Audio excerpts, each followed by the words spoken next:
ನಾನೇ ಭಾಗ್ಯವತಿ ಇಂದು ನಾನೇ ಪುಣ್ಯವತಿ ನಾನೇ ಭಾಗ್ಯವತಿ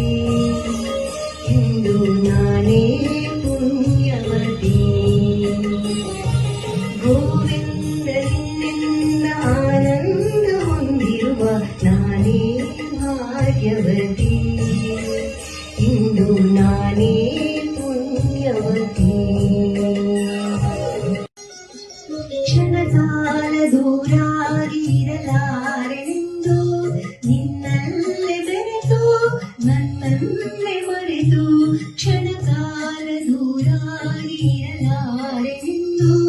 ನಿನ್ನಲ್ಲೇ ಬೆರೆತು ನನ್ನನ್ನೇ ಮರೆತು ಮಾಡಿ ಹೃದಯದಲ್ಲಿ ಮುದದಿಂದ ಶ್ರೀಪತಿಗೆ ಅನುಗಾಲ ಆನಂದ ತಂದ ನಾನೇ ಭಾಗ್ಯವತಿ.